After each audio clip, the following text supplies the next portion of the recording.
Good evening, everyone. This is Aaron Will Becker, and I am not back with another book review.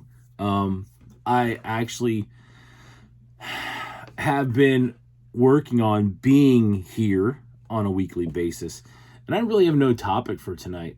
But what I have been doing is I have been reading a couple books, and I've been working on a few of them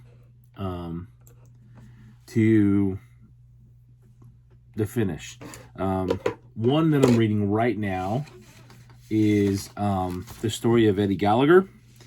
And if you're not familiar with who he is, let me put this book cover on this book so that it looks recognizable instead of just the hardcover that I've been reading. Sorry for the background noise. I just thought about this right this minute. As you know, our videos are live. So whatever happens, happens. So there's a book right now, The Man in the Arena by Eddie Gallagher. He's the Navy SEAL that was falsely charged for war crimes. And so far the book is really good. Some of the stuff that he talks about matches up with the kind of chicanery and the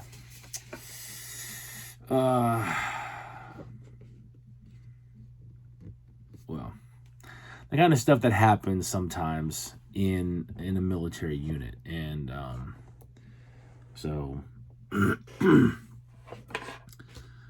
dogpiling of other soldiers, or in this case sailors.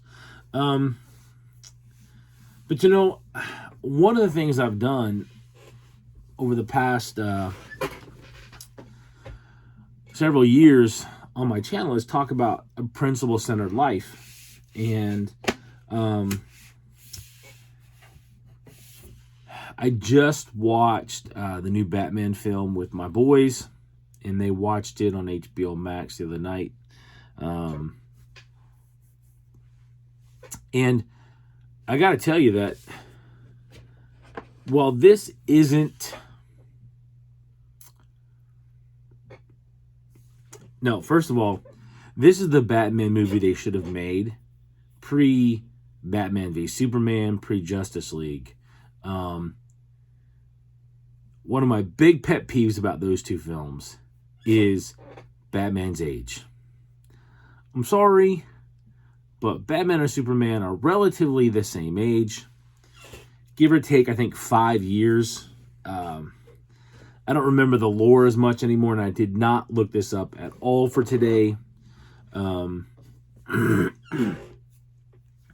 And the thing that makes the Frank Miller Batman Dark Knight Returns work so well is that they have a history when that's done. They're two older guys that are paragons in their field, longtime heroes. They're known quantities. Whereas you come into Batman v Superman, and nobody knew what was going to happen in there. So anyways, the Batman is a really good mix of detective Batman and brawler Batman. It kind of heralds back to me to the 90s era Batman. And what I really like about this movie is that Batman was created not only to strike fear in the hearts of bad guys, but also to give the good people of Gotham hope. To be a symbol to rally behind, if you will.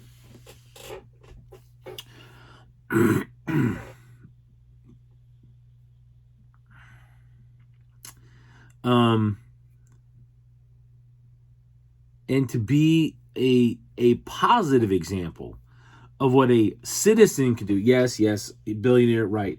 But I want to focus on the part of what one citizen can do. I don't want to give too much of the plot away, just in case you haven't seen it. But one of the things that I really loved about Batman in the era when I read comics is it was in the era where it was after the initial era where Batman used a gun and he was more of a police officer kind of a character, to where now he never uses guns. He rejects the use of guns. He rejects killing people, intentionally killing people, like accidents happen, that kind of thing. But I just really, really enjoyed that kind of gritty detective kind of Batman 90s era that I read a lot of. One of my favorite things about Batman is that he had certain principles he lived by. Yes, he is a vigilante, but he was willing to fight for the right. And like in The Dark Knight with Christian Bale and Heath Ledger, he was willing to become the villain and make Harvey Dent the hero.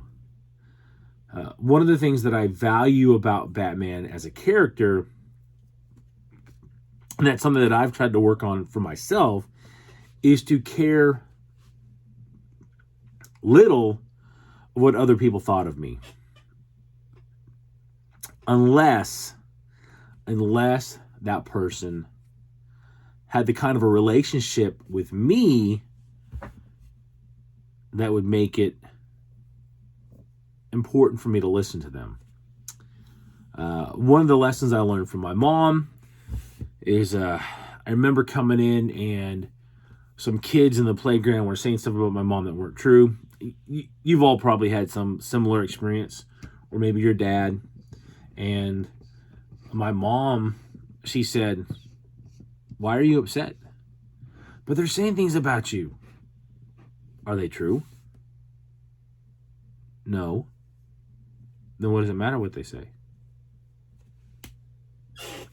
Later on, and I don't remember who said this, but the quote is, "I don't care what is written about me so long as it's not true." I believe she was an author. And I love that too, because in reality, the only people that we should care about how they think about us is our loved ones. Caveat, sometimes they can be wrong. 2 is our mentor, if we have a mentor. Some of us don't have mentors. And some of us are looking for one, or a coach of some kind to help us with stuff. Because really, one of the things that has helped me is that not caring about what other people said or thought.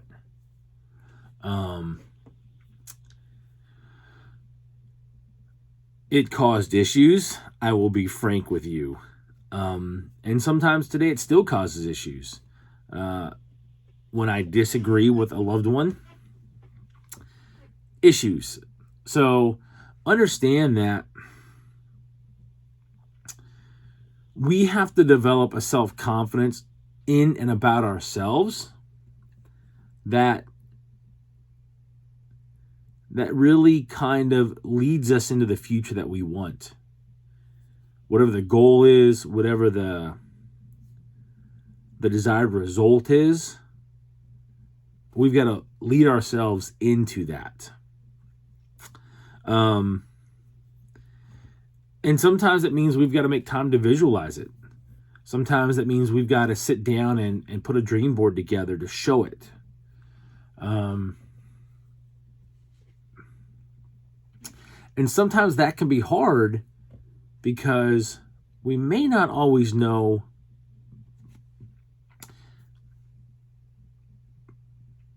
we may not always know how to express one of those things, some characteristic or something that's in our mind that we're thinking of, that we see. I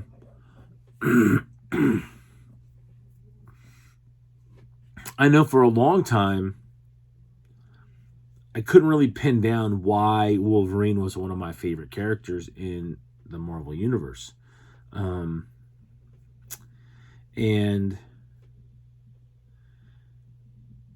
there's a couple different things that went on in his comic that really helped me to nail it down.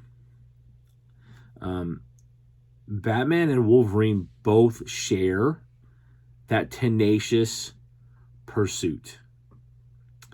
Whether it's a criminal, whether it's a cause, when they go into something, they go all in.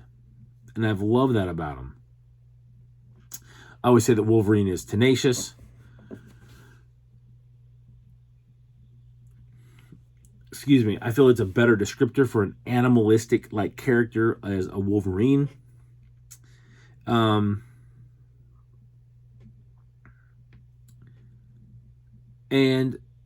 the other one is precision. Wolverine could be very precise when he did things. And one of the lines was he's the best. I'm the best at what I do, or something like that. It's been a little while since I read comics. I'll be honest with you guys. But one of the reasons that he is so loved is because he does what he thinks is right.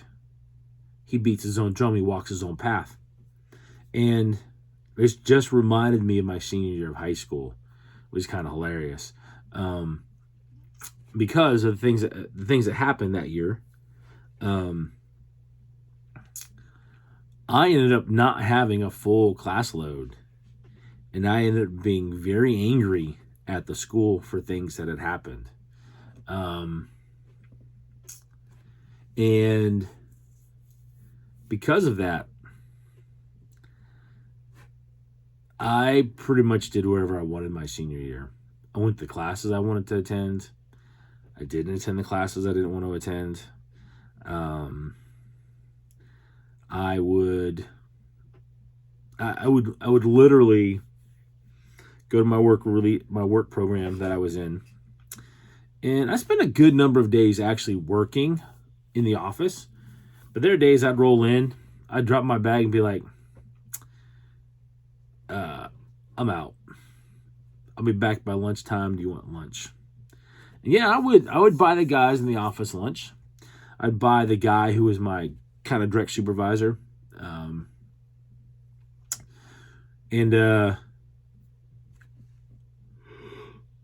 Excuse me. I brought him lunch a ton of times. Even if I was going downtown in Germany, into the city in Germany we lived in Fulda, I would bring him back something from downtown sometimes. A lot of times I got stuff on base. Sometimes I'd hit that on the way over and just bring him something to eat. Because he really, really covered for me a lot. And I am very, very grateful for that. But I didn't care. I didn't care what my grades were that year. I didn't care. I really just didn't care about school that year. And it was probably the worst year to decide that, because I'd been an A/B student for the first 3 years of high school. And my mom looked at my report card and she's like, "Are you serious?" I pulled straight C's in all my classes. And she had some choice words for me, of course. But it took me a little while to believe in myself again, because that really damaged me on what I thought I could do. I let the grades be my narrative instead of remembering why I had done what I had done, the steps that I had taken, why I had done that, taken that, those, why I had rebelled. So I really just wanted, like a lot of people, to find their own place in the world. And a couple years later, I had an experience that gave me some direction and helped me to start walking into a life of principle. And I got to tell you, it was not easy at all.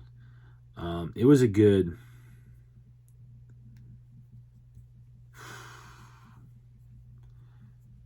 probably a good 4, maybe 5 years before I really felt like I was positively, absolutely sure I was going in the right direction with stuff. And that was a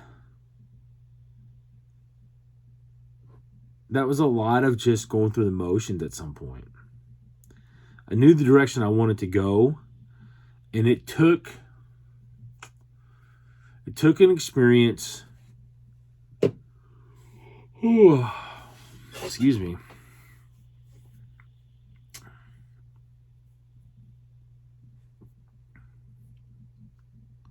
Took an experience sometime in college where I kind of received confirmation that I was headed in the right direction for my life. And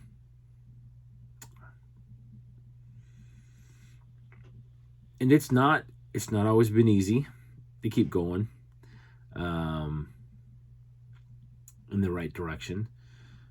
But what I have at this point, is enough years of experience that even though there are hard days and there are challenges, I don't care.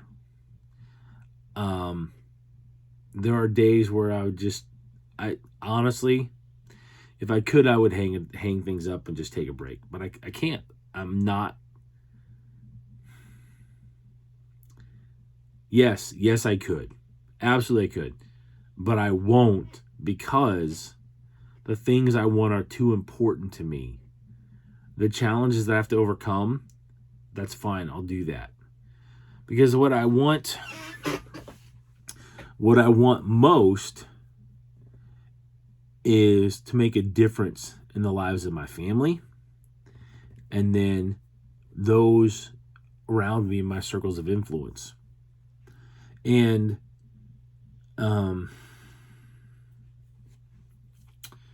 I believe it's told in Stephen Covey's 7 Habits.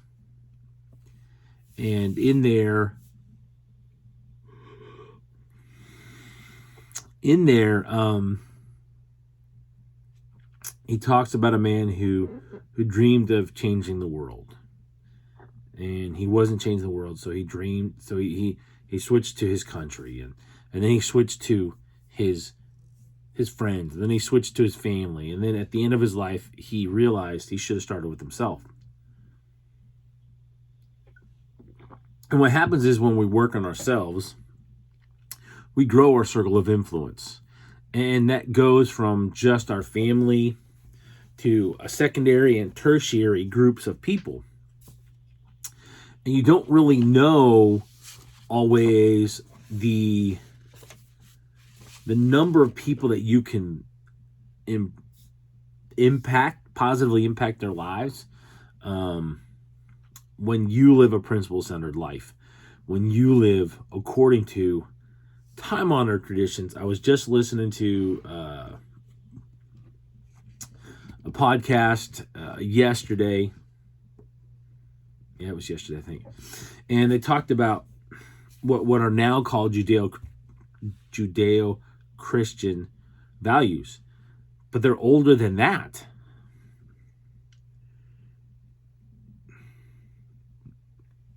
Excuse me. They're much older than that. they were just codified and strengthened in Western culture because of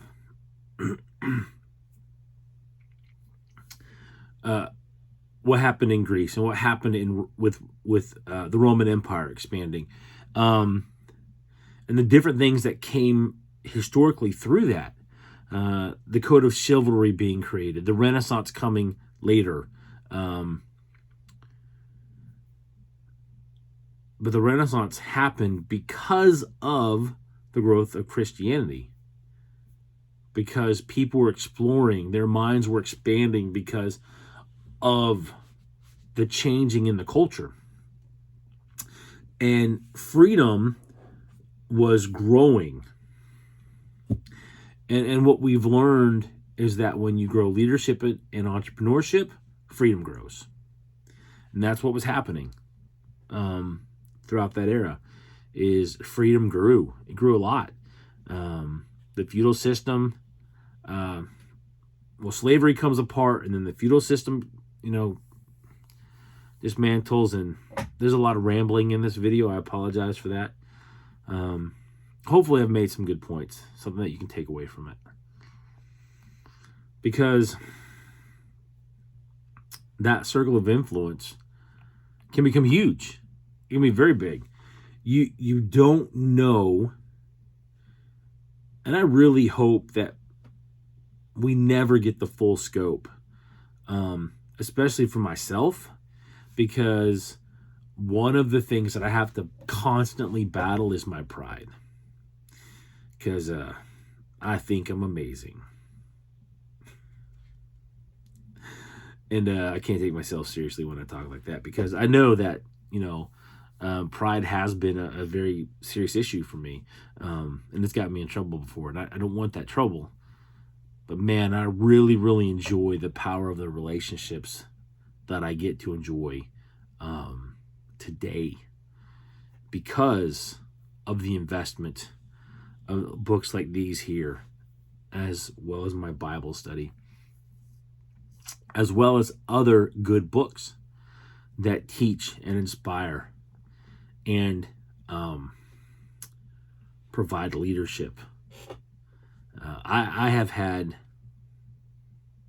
hundreds of mentors. Some of them taught me good things. Some of them have taught me bad things. And that's why I have a book list on my website, because you can have a mentor that lives in the pages of a book. Like the autobiography of Ben Franklin. Resolved, 13 Resolutions for Life. Like Lou Holtz's Winning Every Day. Or John Wooden's book, Wooden. So there's so many places we can get mentorship.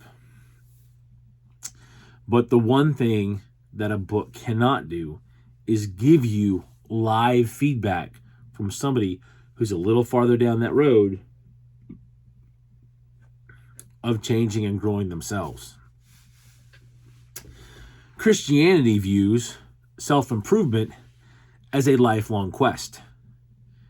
You finish when you die, whether that's 24 or 42 or 82. There are a couple other cultures that view that the same way. I am yawning tonight. I apologize, guys. But it's up to you and me. Do we go on that path? Whether you choose the Stoic path, or you choose the Christian path, or the Jewish path, or the Hindi path, or the Buddhist path, or the Muslim path. Many of those faiths teach a lot of the same basic tenets. Their theology, their doctrine can be very different in some places. But the basic tenets of that faith are, quite frankly, very similar. In the 5,000 Year Leap, W. Cleon Skousen talks about the 5 tenets of American theology. he doesn't really call it that, but it's kind of what it really is. Because the founders believed in these 5 things that kind of encapsulated the world religions. And I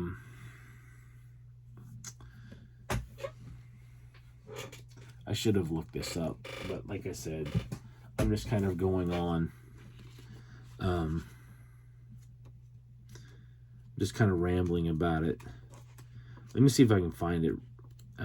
W. Clarence Gowson uses Ben Franklin's version of it, and it's actually a pretty good synopsis, and I do really like it because it lays out the precepts really well. And as my brothers and I did our book study on this book, we went through, and each of us have studied different world religions. I think my one brother, Michael, has studied more than the rest of us. All right, hold on. Let me see if I can find it in my Dropbox folder. Because now that I went down this road, I'm like, man, I really got to relate these to you guys. Because they really do reflect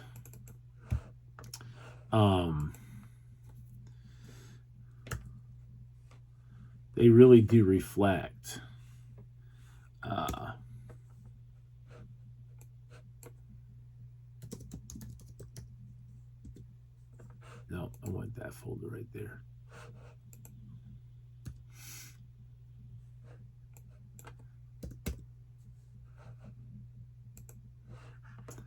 It's doing its thing.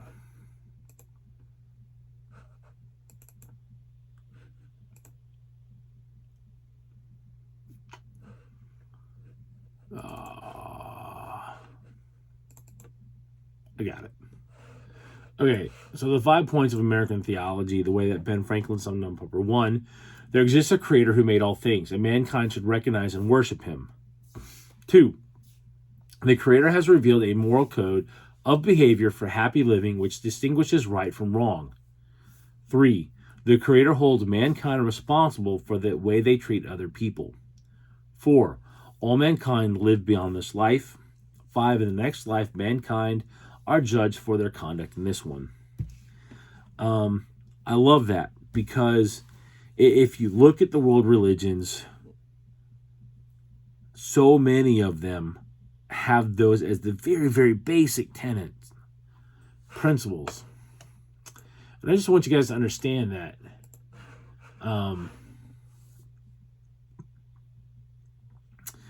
a principle-centered life around time-honored principles makes a huge impact. And the whole reason I built Turning Leaf Solutions, the whole reason I work with Life Leadership, is because of principle-centered life. When I first heard the information from Life Leadership, it just resonated with me, because I had already been spending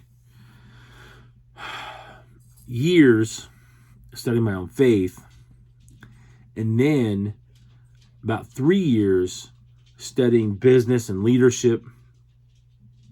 And what that did is it prepared me to recognize truth when I heard it.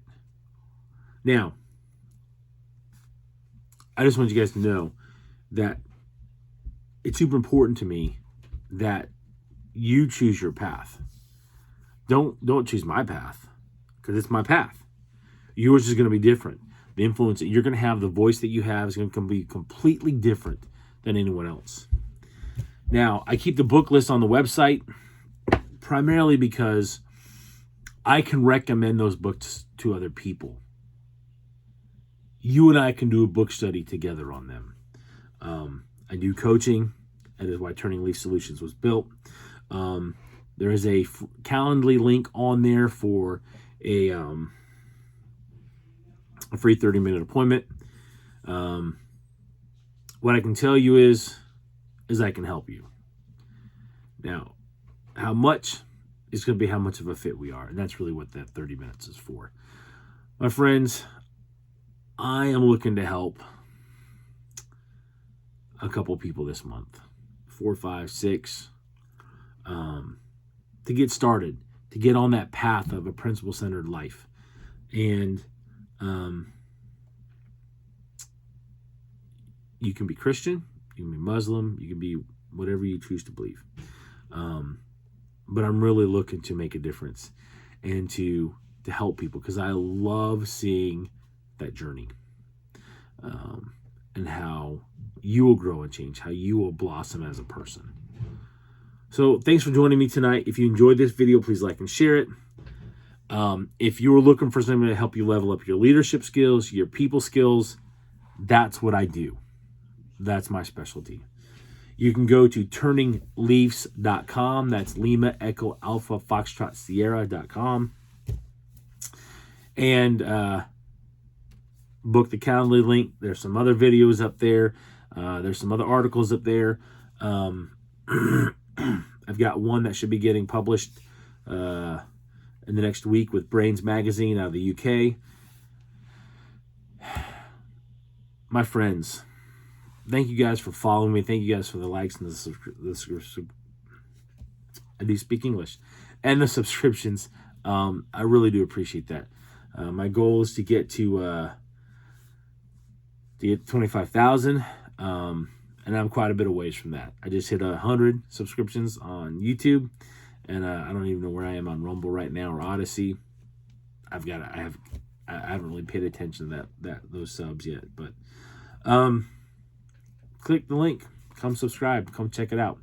My goal is to be on here every week to do a video for you guys, whether I'm going to do a book review or I'm going to talk about something else. So, Batman, Wolverine, and a principle-centered life. Take care, guys.